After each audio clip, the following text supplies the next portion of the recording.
Hello class, and welcome to our presentation, Religion, Ethics, and Homosexuality. So first we'll begin with a general overview, then we'll talk about Jewish and Christian teachings, Islamic teachings, Buddhist teachings, and then we will end with a concluding question. So in this presentation, we will examine what we might call classical religious attitudes on homosexuality. And by classical, I mean that we will study teachings on homosexuality found in sacred texts and in the teachings of influential historical figures. So in other words, we're not going to talk about modern attitudes on religious attitudes on homosexuality in this presentation, but we will in the following. So in approaching our examination, we will, 1, define homosexuality and talk about some of the theological issues that arise, and then we'll move on to a discussion of religious views on homosexuality. So what is homosexuality? Well, a general definition is that homosexuality refers to sexual interest in and attraction to members of one's own sex. And the term gay is frequently used as a synonym for male homosexuality, and female homosexuality is often referred to as lesbianism. Now, from a theological ethical standpoint, there are a few questions that theological ethicists debate with respect to homosexuality. So the first question that is debated is, are homosexual feelings ethical? That is it moral to even have attraction for someone of the same sex? Secondly, if it is ethical to have those feelings, is it ethical to act upon those feelings? So again, is homosexual sex ethical? And the third question is definitely heated among theological ethicists. Is homosexuality a choice, or is it a form of sexual orientation? So is homosexuality an orientation that someone is born with, that is natural to them as an individual, or is it something that they choose to do? Now, in order to address these questions, just one thing to keep in mind is that theological ethicists kind of are in the middle of revealed and natural theology. So to address these questions, they're going to rely both on sacred texts or scriptures and revealed theology, but also natural theology, that is, the use of the natural intellect. So with this overview in mind, let's talk about Jewish and Christian teachings on homosexuality. Now, in order for us to grasp Jewish and Christian teachings on homosexuality, we will need to first look at major biblical teachings on homosexuality, because the Bible is the foundational sacred text of both Judaism and Christianity. That is, the Hebrew Bible being the sacred text of Judaism, and the quote-unquote Old and New Testament in Christianity. And some of the major sources that address homosexuality would be the book of Genesis, the book of Leviticus, St. Paul's letter to the Romans, and his letter to the Corinthians. And we will take a look at some selections from all of these sources in these slides to come. So the first major biblical teaching on homosexuality is the following. The most natural primordial sexual relationship is between a man and a woman. And this teaching goes back to Genesis 2, where it is established that the primordial couple, who will become known as Adam and Eve, are male and female. And there is this kind of concluding sentence to the book of Genesis 2, therefore a man leaves his father and his mother and clings to his wife, and they become one flesh. Secondly, as is taught in the book of Leviticus, male-to-male sex is a moral abomination. So from Leviticus, you shall not lie with a male as with a woman, it is an abomination. And thirdly, as is also taught in the book of Leviticus, male-to-male sex is a violation of the holy law or Torah. So in the book of Leviticus chapter 20, there are a series of sexual acts that are deemed unrighteous and punishable by death. And male-to-male sex just so happens to be one of those sexual violations. So in blue, we're going to find some other examples of sexual violations in the Torah, and then in red, we're going to take a look at the specific one with respect to homosexual acts. So as we can see here, it says here, if a man commits adultery with the wife of his neighbor, they shall be put to death. So again, adultery is a violation of Torah.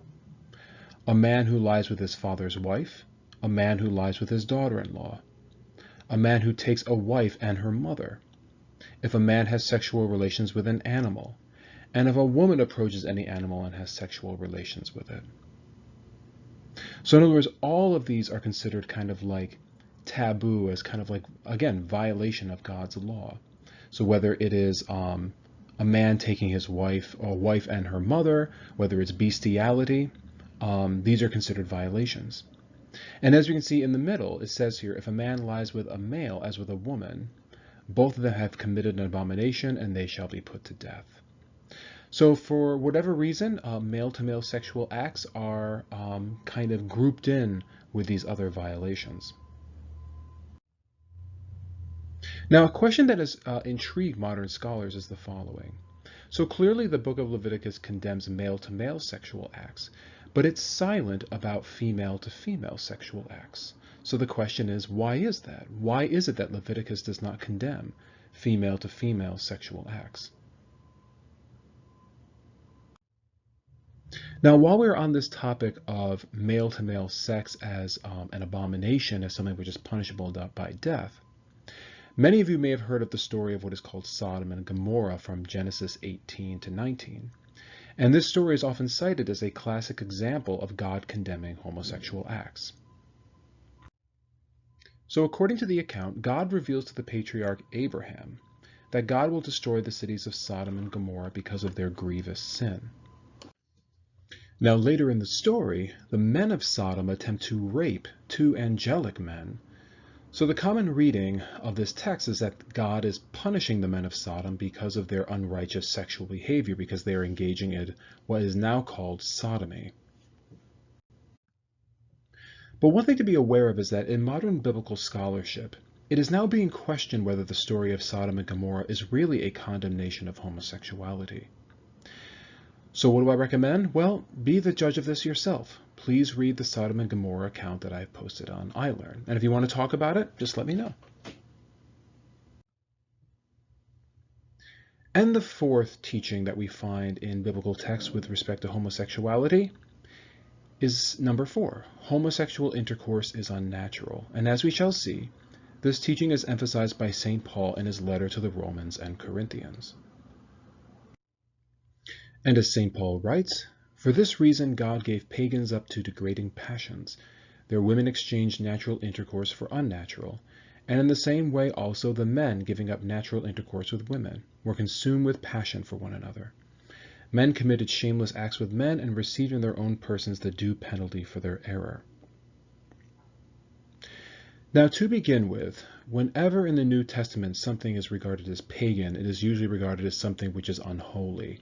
So clearly St. Paul is saying here that when men, for example, give up natural intercourse with women and have intercourse with one another, that it is something which is unholy, that it is something pagan. And he's also clearly arguing here that these acts are unnatural, because that is basically what he says. Now, we're not quite sure what St. Paul means when he says women exchange natural intercourse for unnatural. That is he talking here about women-to-women sex? That's the general assumption, because it's also kind of mentioned with men later, but again, that's still kind of ambiguous.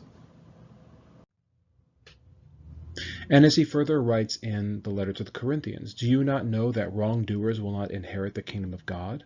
Do not be deceived. Fornicators, idolaters, adulterers, male prostitutes, sodomites, thieves, the greedy, drunkards, revilers, robbers, none of these will inherit the kingdom of God. So, among those who will not inherit the kingdom to come, among them would be male prostitutes and sodomites. Now, one thing to be aware of is that if you read more about this passage, again, in modern biblical scholarship, the question is, well, why exactly does St. Paul find male prostitutes and sodomites to be among the unrighteous? What exactly is going on here? And some argue that you have to pay attention to the cultural context of Rome in which this was written. So we've gone over some of the major biblical teachings. So let's just get a couple of commentary from major historical figures. So probably the most influential figure when it comes to teachings on homosexuality would be St. Thomas Aquinas. And for him, he argues that homosexuality is a violation of natural law. So according to natural law, sex is to be used for procreation. So any sexual act that does not involve vaginal intercourse for St. Thomas is sin. So of course this would include homosexual acts because they do not result in procreation. And the medieval rabbi Nachmanides similarly argued that homosexual acts are an abomination in Leviticus because they do not result in procreation. Now, this is from the same man who said that sex can be made holy if one acts with holy intentions. So some modern rabbinical commentary will look upon this and say, well, I don't know, like what are Nachmanides' feelings about homosexual acts? Is it possible that one could have holy homosexual sex? So now we're going to move on to some Islamic and Buddhist teachings. So as far as Islamic teachings, during the Prophet Muhammad's time in Medina, there was a population of mukanath or effeminate males and kuntha or hermaphrodite or transvestites. And there is no evidence to support that the Prophet Muhammad oppressed or condemned the mukanath or kuntha peoples, but rather it's indicated that he may have been tolerant of them. But nevertheless, we do find in the Quran a teaching which is regarded as a condemnation of homosexuality. So as it is written in the Quran, among all the creatures in the world, will you lust for males and abandon the mates whom God has created for you? You are transgressing all bounds. So there is this teaching in Islam that Allah has matched people to be life partners together, in this case men and women. So if a man lusts for another man, then he is disobeying the will of Allah. Now, in terms of Buddhist teachings, in the Tripitaka, Buddha neither supports nor condemns homosexual sex. But one thing to keep in mind, however, is that Buddha believes that all sexual acts, whether homosexual or heterosexual, have negative karmic results, given that they derive from feelings of desire. So really, sex of any kind is not really good when it comes to the goal of achieving enlightenment, nirvana, and parinirvana. Now, there is something interesting, though, that does appear in Buddhist ancient sacred texts. So the ancient Buddhist Sangha accepted the ancient Hindu teaching that there exists a third sex. And this third sex included hermaphrodites, impotent males, cross-dressers, eunuchs, transgendered persons, effeminate males, and others who engage in non-normative sexual behavior. And according to the Tripitaka, these third sex people, or pauka, were welcomed into the Sangha as laity, but they were not admitted into the monastic order of monks and nuns. Okay, so why is this the case? Well, we don't have an explanation from Buddha, but one popular interpretation is that Buddha did not want monks and nuns to be distracted by people who resembled the opposite sex. So if I'm a male monk and I'm with someone who kind of dresses and looks and acts like a woman, it will be distracting for me as I am trying to achieve salvation. And again, in the ancient sacred texts, there are no prescriptions against homosexual sex, but there is a teaching in a 12th century Buddhist text called the Jewel Ornament of Liberation, which argues that sodomy and even oral sex are a violation of the third precept. So as it says here, if one has sex in an improper part of the body, such as by way of the mouth or anus, in a generally improper way, such as by coercion or with a man. So here's a concluding question for us to think about. Having studied the classical religious teachings on homosexuality, what would you say are some of the common motifs or features that arise? And if you had to summarize these teachings in a sentence or two, like if you had to express it to a friend or family member, what would you say?